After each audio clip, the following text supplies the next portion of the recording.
Sunan Ampel merupakan seorang ulama dari bagian Dewan Wali Sembilan atau Wali Songo yang sangat besar jasanya dalam perkembangan agama Islam di Pulau Jawa. Beliau dikenal sebagai seorang yang berilmu tinggi dan alim, sangat terpelajar, dan mendapat pendidikan yang mendalam tentang agama Islam. Sunan Ampel adalah bapak dari para wali. Dari tangannya lahir para pendakwa Islam kelas 1 di bumi tanah Jawa seperti Sunan Giri, Sunan Bonang, Sunan Derajat, Raden Patah, dan lain-lain. Berbeda dengan wali-wali lainnya yang berdakwah dengan pendekatan seni budaya dan adat, Sunan Ampel berdakwah dengan pendekatan nalar, logika, dan kesadaran dengan cara yang hikmah untuk menyadarkan masyarakat yang pada waktu itu telah mengalami kemerosotan moral yang sangat drastis dengan ajarannya yang sangat terkenal, yaitu Moh Limo.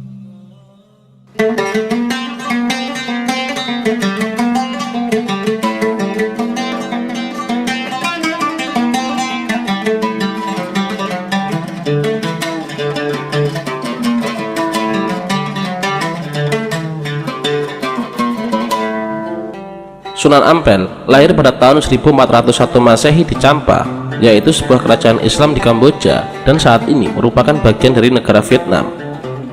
Sunan Ampel memiliki nama asli Syed Muhammad Ali Rahmatullah. Namun setelah pindah ke Jawa Timur, masyarakat memanggilnya dengan nama Raden Rahmat. Sedangkan sebutan Sunan merupakan gelar kewaliannya, dan nama Ampel dinisbatkan kepada tempat tinggalnya, yaitu daerah Ampel Denta yang sekarang merupakan wilayah atau bagian dari kota Surabaya. Sunan Ampel atau Raden Rahmat adalah keturunan dari keluarga ulama dan bangsawan. Beliau merupakan putra tertua dari pasangan Syekh Ibrahim Zainuddin As-Samarqandi atau Maulana Malik Ibrahim dengan Dyah Chandrawulan. Ayah Sunan Ampel, Syekh Maulana Malik Ibrahim atau yang juga dikenal dengan sebutan Sunan Gresik, adalah putra dari seorang ulama dari Samarkand, Uzbekistan yang bernama Syekh Jamaluddin Kubro. Sedangkan ibunya adalah putri kerajaan Champa yang merupakan adik dari Dewi Dwarawati, istri Raja Majapahit Prabu Brawijaya V. Dengan demikian, Sunan Ampel atau Raden Rahmat merupakan keponakan dari Ratu Majapahit dan tergolong sebagai putra kerajaan atau bangsawan kerajaan.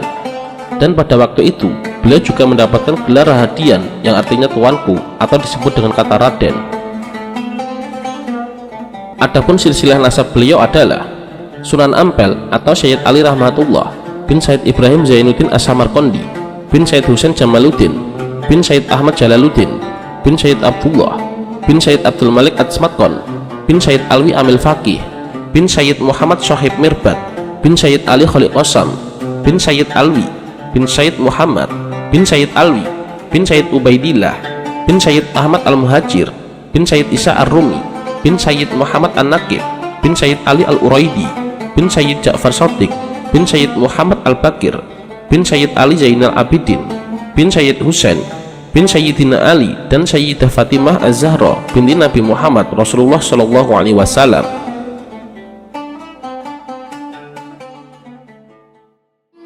Beberapa versi menyatakan bahwa Sunan Ampel masuk ke Pulau Jawa pada tahun 1443 Masehi bersama dengan adiknya yang bernama Syed Ali Murtado. Dalam perjalanannya ke Nusantara, sebelum sampai ke Jawa, beliau singgah di Palembang dan menetap di sana selama 3 tahun, sekaligus untuk menyebarkan agama Islam di wilayah tersebut.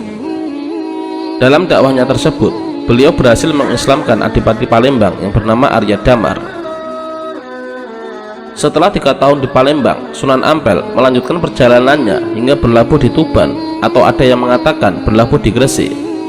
Setelah mendarat di Pulau Jawa, Sunan Ampel kemudian melanjutkan perjalanannya ke Trowulan yang merupakan pusat kerajaan Majapahit untuk menemui bibinya yang telah menjadi istri Raja Majapahit. Pada waktu itu, kerajaan Majapahit yang sudah ditinggal oleh Mahapati Gajah Mada dan Prabu Hajamuruk telah mengalami kemunduran yang sangat drastis. Hal ini diakibatkan banyak adipati yang tidak loyal kepada keturunan Prabu Hayam-Wuruk, yaitu Prabu Brawijaya V. Pajak dan upeti tidak pernah sampai ke Majapahit, namun lebih sering dinikmati oleh adipati itu sendiri. Terlebih lagi, adanya kebiasaan buruk para bangsawan dan para pangeran yang suka berpesta, bermain judi, dan mabuk-mabukan. Raja Majapahit sangat sadar betul jika kebiasaan ini masih terus berlanjut, maka kerajaan akan menjadi lemah. Melihat hal tersebut, Bibi Sunan Ampel yang merupakan istri dari Raja Majapahit merasa khawatir dengan kondisi suaminya. Maka ia memberikan saran kepada suaminya bahwa ia mempunyai seorang keponakan yang ahli mendidik dalam hal untuk mengatasi kemerosotan budi pekerti yang bernama Raden Rahmat. Kita siang hari ini sampai di Sunan Ampel, Pak. Semangat semuanya ya. Ikuti terus perjalanan ke makam Sunan Ampel bersama Tadi To Record. Oke. Niku banyune niku. Air minum tuh. Main minum. Durung mlebu ae. Durung mlebu rekaman. Nah, ketok wis. Full senyum. Full. Sak layar. Ini Bu, diwian udah. Setiap wali memiliki cara yang unik untuk menyebarluaskan ajaran agama Islam di tanah Jawa, termasuk juga Sunan Ampel. Metode dakwah yang dilakukan oleh Sunan Ampel memang berbeda dengan wali yang lainnya. Metode dakwah dengan masyarakat kelas menengah ke bawah beliau lakukan dengan pembaharuan dan pendekatan, sedangkan ketika menghadapi orang-orang yang cerdik cendekia, beliau menggunakan pendekatan intelektual dan penalaran logis. Dakwah yang dibawakan olehnya dikenal dengan sebutan Molimo, yang memiliki arti tidak mau melakukan 5 hal yang dilarang oleh agama, seperti halnya moh mabuk, moh main, moh wadon, moh madat, dan moh maling. Prabu Brawijaya sangat senang dengan hasil didikan dari Sunan Ampel. Saat Sunan Ampel atau Raden Rahmat mengumumkan ajarannya adalah ajaran agama Islam, raja tidak marah. Sang raja menganggap bahwa ajaran agama Islam merupakan budi pekerti yang mulia. Namun sayangnya, raja pada saat itu tidak mau masuk Islam. Saat itu pula lah Sunan Ampel diizinkan untuk menyiarkan agama Islam di wilayah Surabaya, bahkan di seluruh wilayah kerajaan Majapahit. Sunan Ampel atau Raden Rahmat kemudian ditempatkan di Surabaya dan diserahkan kepada Adipati Surabaya, bawahan Majapahit yang bernama Arya Lembusuro. Pada hari yang telah ditentukan, kemudian berangkatlah rombongan Raden Rahmat ke sebuah desa Surabaya yang kemudian disebut dengan Ampel Denta. Sunan Ampel kemudian diangkat menjadi imam di Surabaya dengan gelar Sunan di Ampel Denta. Dan karena menetap di Ampel Denta, nama beliau yang sebelumnya dikenal dengan Raden Rahmat kemudian dikenal dengan sebutan Sunan Ampel. Setelah itu, beliau juga mendirikan pesantren sebagai tempat untuk mendidik masyarakat dan para putra bangsawan. Di antara para santri beliau yang terkenal adalah Sunan Kiri, Raden Patah, dan anak beliau sendiri, Sunan Bonang dan Sunan Derajat. Sunan Ampel menikah dengan cucu dari Arya Lembusuro yang bernama Nyai Ageng Manila. Dari pernikahannya ini, beliau mempunyai putra dan putri, Maulana Magdum Ibrahim atau Sunan Bonang, Raden Qasim atau Sunan Derajat, Siti Syariah atau Nyai Ageng Maloka, Siti Mutmainnah, dan Siti Hafsah. Sedangkan pernikahannya yang kedua yaitu dengan Dewi Karomah binti Ki Kembang Kuning. Dari pernikahannya ini, beliau mempunyai putra putri, Dewi Murtasia yang kemudian menjadi istri Sunan Giri, Dewi Murtasimah yang kemudian menjadi istri Raden Patah, Raden Hasanuddin atau Sunan Lamongan, Raden Zainal Abidin atau Sunan Demak, Pangeran Tumapel, dan Raden Fakih. Murid-murid Sunan Ampel diantaranya dari kalangan bangsawan dan rakyat jelata. Salah satu murid Sunan Ampel dari rakyat jelata yang paling terkenal adalah Mbah Soleh. Mbah Soleh merupakan dari sekian banyak murid Sunan Ampel yang paling disayangi dan merupakan salah seorang murid yang mempunyai karomah dan keistimewaan yang luar biasa. Mbah Soleh sendiri merupakan salah seorang tukang sapu di Masjid Ampel pada masa hidupnya, dan beliau sangat tekun dan semangat dalam membersihkan masjid, sehingga tidak ada satupun debu yang menempel di lantai masjid. Ketika Mbah Soleh wafat, beliau dimakamkan di dekat masjid. Namun ketika Mbah Soleh wafat, tidak ada satupun santri yang mampu membersihkan masjid dengan sangat bersih seperti halnya Mbah Soleh. Kemudian saat itu terucaplah celutukan dari Sunan Ampel. Sunan Ampel berkata, apabila Mbah Soleh masih hidup, tentulah masjid ini menjadi bersih. Kemudian mendadak Mbah Soleh berada di tempat pengimaman masjid sambil menyapu lantainya. Seluruh lantai pun menjadi bersih kembali, dan orang-orang pun terheran-heran Mbah Soleh hidup lagi. Beberapa bulan kemudian Mbah Soleh wafat lagi, dan terulang kembali celutukan Sunan Ampel dan Mbah Soleh hidup kembali. Beberapa bulan kemudian wafat lagi, dan hal tersebut berulang sampai 8 kali, sehingga makam Mbah Soleh ada 9 buah. Pada saat kuburan Mbah Soleh sudah ada 8, Sunan Ampel wafat, dan beberapa bulan kemudian Mbah Soleh wafat menyusul Sunan Ampel. Makam Sunan Ampel berdekatan dengan Mbah Soleh yang memiliki 9 makam.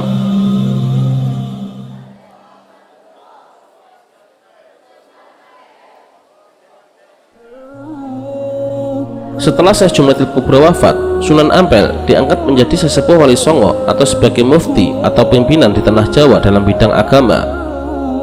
Dengan diangkatnya Sunan Ampel sebagai sesepuh, maka para wali patuh terhadap kata-kata beliau, sehingga aktivitas dakwah beliau tidak hanya di Surabaya saja, namun mencakup seluruh kawasan Jawa. Ketika Kesultanan Demak hendak didirikan, Sunan Ampel memiliki peranan penting dalam lahirnya kerajaan Islam pertama di tanah Jawa ini. Beliaulah yang menunjuk muridnya Raden Patah, putra dari Raja Majapahit Prabu Brawijaya V, untuk menjadi Sultan Demak pada tahun 1475 Masehi. Sunan Ampel diperkirakan wafat pada tahun 1481 Masehi di Demak dan dimakamkan di sebelah barat Masjid Ampel, Surabaya. Sejarah tidaklah bisa dipungkiri keadaannya dan tidak bisa untuk dilupakan, dan kita sebagai penulis sejarah sudah sepatutnya untuk meneladani perjuangan beliau dalam menyebarluaskan ajaran agama Islam dengan cara yang hikmah dan baik, tanpa adanya kekerasan lisan maupun fisik sebagaimana para pendahulu kita. Semoga Allah Subhanahu wa Ta'ala merahmati Sunan Ampel dan meninggikan derajat beliau. Amin.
Der, eling dan eling.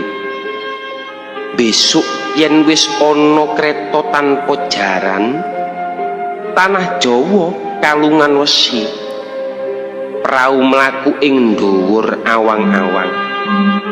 Kali ilang kedunge pasar ilang kumandangi. Iku tondo yen tekaning jaman Jayabaya wis cedhak. Bumi saya suwe saya mengkerep. Sakilan bumi dipajeki. Jaran doyan mangan sambel. Wong wadon nganggo pakaian lanang, wong lanang kaya wong wadon. Iku tandane yen wong bakal nemoni wolak-wali ing jaman. Akeh janji ora ditetepi. Akeh wong wani nglanggar sumpahe dhewe. Menungso padha seneng nyalah ora ngendhake aturaning Gusti. Barang jahat diangkat-angkat, barang suci dibenci. Akeh menungso sing utamakne duit, lali kamanungsan, lali kebecikan, lali sanak uga lali kadang. Kepingine mung urip mukti ngumbar nafsu angkara murka, nggedhekake duraka. Wong bener tenger-tenger, wong salah malah bungah, wong apik malah ditampik. Wong jahat munggah pangkat, wong agung kesinggung. Wong ala kapuja-puja, wong wadon ilang kawirangane, wong lanang ilang kaprawirane. Akeh wong ngedol ilmu, akeh wong ngaku-ngaku njabane putih jerone gadu. Ngakune suci nanging sucine palsu. Akeh bujuk, akeh lujo, akeh udan salah mangsa. Akeh prawan nglairake putra, akeh jabang bayi lair goleki bapa. Agama akeh sing nantang, prikamanungsan saya ilang. Omah suci dibenci, omah ala saya dipuja. Anak mangan bapak, sedulur mangan sedulur. Kanca dadi mungsuh, guru padha disatru. Tangga padha curiga, kana kene saya angkara murka. Besok yen ana peperangan teka saka wetan kulon kidul lan elor, akeh wong becik saya sengsara, wong jahat saya seneng. Waktu iku akeh dandang diunekake kuntul. Wong salah dianggep bener, pengkhianat nikmat durjana saya sampurna. Wong jahat munggah pangkat, wong lugu kebelenggu. Wong mulya dikunjara, wong wadon nglamar wong lanang ngasorake derajate dhewe. Sing kebat kliwat, sing telah sambat, sing gedhe kesasar, sing cilik kepleset, sing angak ketunggak, sing wedi mati, sing nekat mbrekat, sing jerih ketindih, sing ngawur makmur, sing ati-ati ngrintih, sing edan keduman, sing waras nggagas. Nanging saiki sing lagi digandrungi yaiku ing ngarsa numpuk bondo, ing madya mangan kanca, tutwuri golek rai.